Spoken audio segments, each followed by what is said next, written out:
Okay, the very next verse. Let's see what he says about other folks. Of a foreigner, thou mayest exact it again. A foreigner, see? But that which is thine with thy brother, thine hand shall release. Now, if you loan something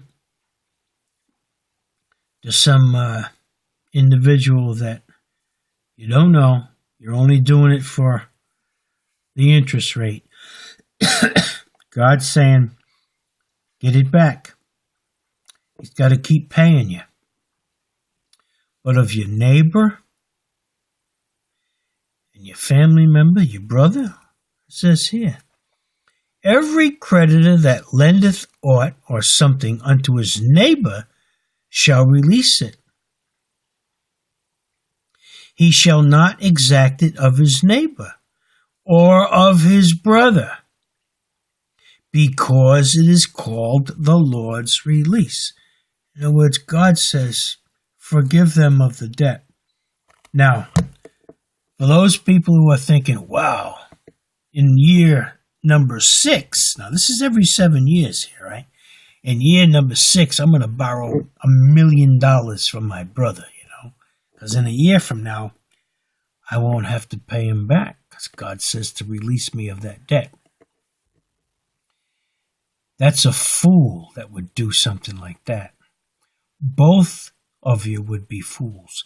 The person who would lend the money, or the individual that would borrow it for that reason. God sees what's in your heart. You think he would bless you for that? Nope. That's walking down the wrong path. We only did a couple of paragraphs in a couple of verses in chapter 15, and look at the stuff we just talked about.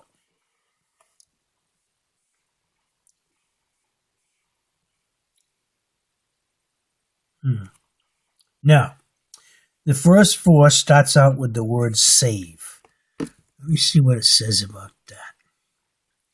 Or to the end that there be no poor among you.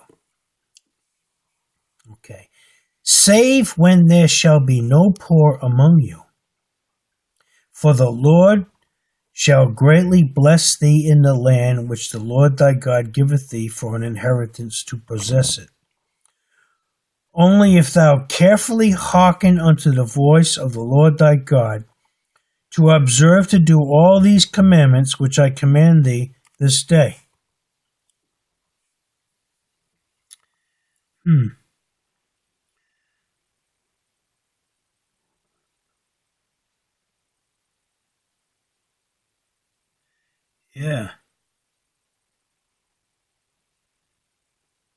Yeah, I'm sure there's some towns out there where there ain't no real poor people that have to borrow.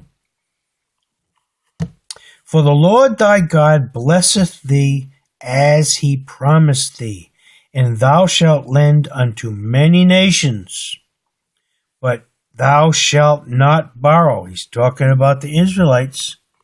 They're going to lend to other folks. And he also gives them permission right here to hold them to it and to get that money back. And it's with interest, I would say. But thou shalt not borrow. He's talking to the Israelites.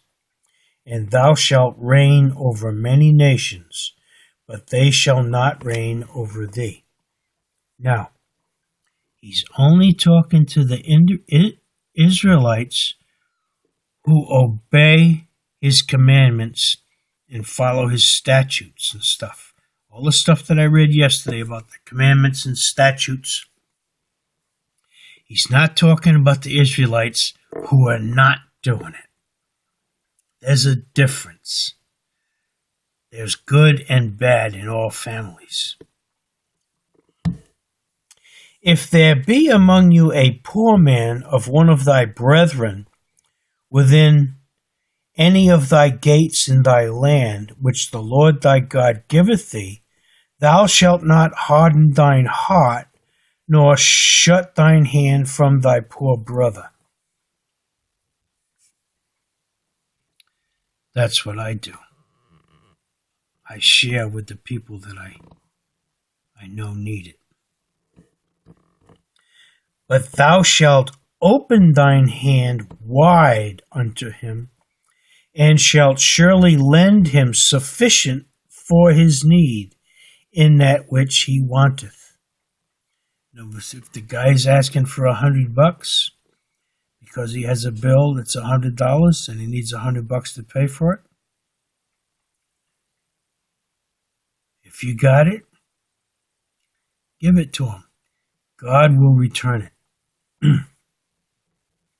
Beware that there be not a thought in thy wicked heart, saying, the 7th year, the year of release, is at hand, and thine eye be evil against thy poor brother, and thou givest him naught, or it doesn't do it because of the release, and he cry unto the Lord against thee, and it be sin unto thee. He's saying, even if it's in that 7th year, he's saying, give it to him. Just because it's the year of release, you know you're not going to get it back. He's saying to do it.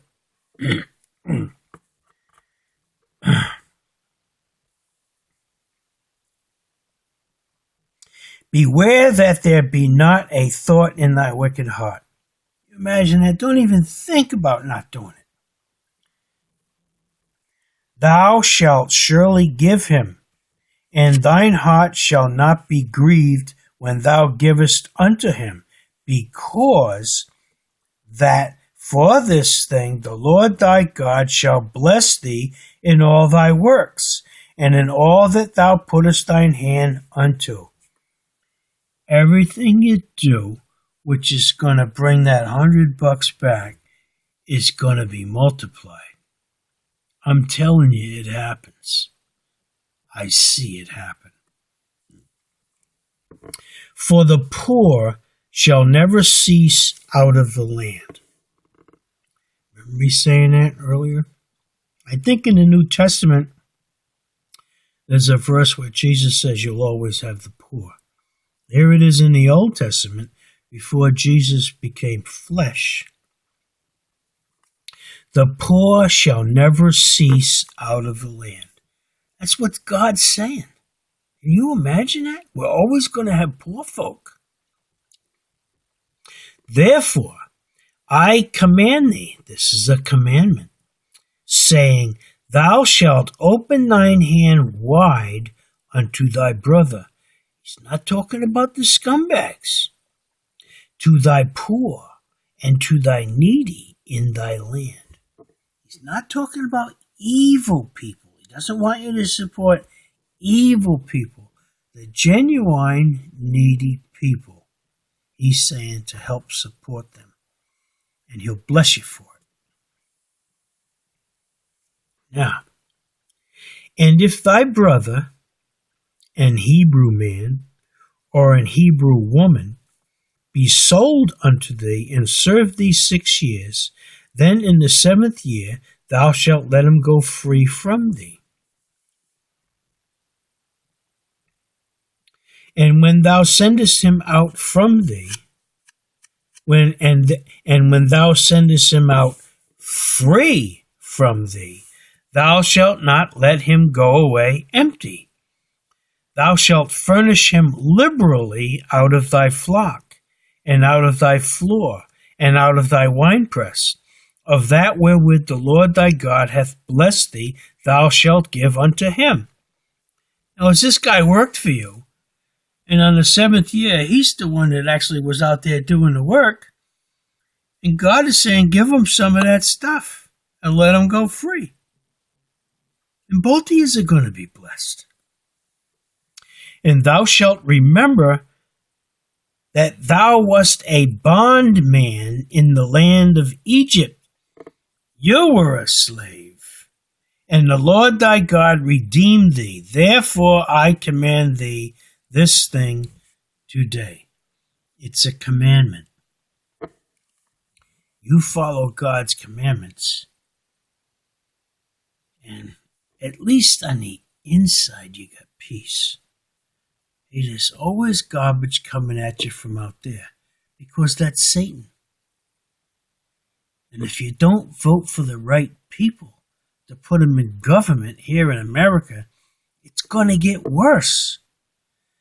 I wish somebody would ricochet this video all over the country, all over the world, indeed. Send this video out there. Send the word of God out there. Let other people know the truth.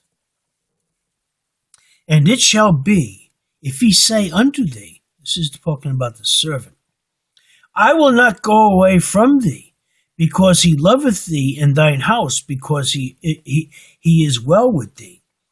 The guy likes living there. He's got everything he needs. Why should he go somewhere else?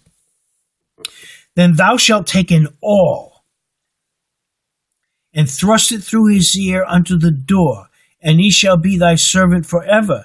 And also unto thy maidservant thou shalt do likewise. An awl. We're talking about something that looks like the pen. You heat it up, and you stick it through the earlobe.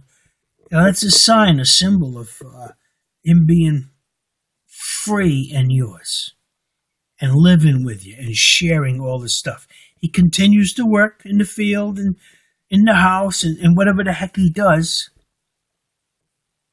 But he's not a slave. I don't see the word slave here. He's calling him a servant. It shall not seem hard unto thee when thou sendest him away free from thee, for he hath been worth a double hired servant to thee, in serving thee 6 years. And the Lord thy God shall bless thee in all that thou doest. I'm going to say it again. If you do all of his commandments, now it's not this stuff. We're not involved in that. I'm not an Israel guy. I'm an American. I got a French background and English, Irish, that kind of stuff. I'm not an Israelite. He's not giving this commandment to me. But if I did this stuff like God commands, he would honor it the same. God is not a respecter of persons. Anybody can do the right thing. And guess what? You don't have to be a white guy either. Like a lot of these people talk about that racism crap. Huh? All colors on the earth can do good.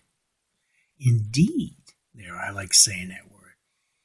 All colors, all people of all colors do good. And all colors of people on the earth do bad. It's not a color thing. It's if you have opportunity to hear the commandments of God. If you don't know the commandments. You don't know what to do right. That's why God is saying, look at that glasses. He's saying, go out there and share this stuff with everybody. All the firstling males that come out of thy herd and of thy flock, thou shalt sanctify unto the Lord thy God. Thou shalt do no work with the firstling of thy bullock, nor shear the firstling of thy sheep. Talking to the Israelites, not the regular Joes like myself. Thou shalt eat it before the Lord thy God year by year in the place which the Lord shall choose, thou and thy household. And if there be any blemish therein, as if it be lame or blind, or have any ill blemish, thou shalt not sacrifice it unto the Lord thy God. He likes clean stuff and pure. Thou shalt eat it within thy gates. The unclean and the clean person shall eat it alike, as the roebuck and as the heart. H-A-R-T, hot. Only thou shalt not eat the blood thereof. Thou shalt pour it upon the ground as water. A lot of people drink what? Blood. Ever hear of a vampire? Ooh. Boris Karloff. Ooh. All right.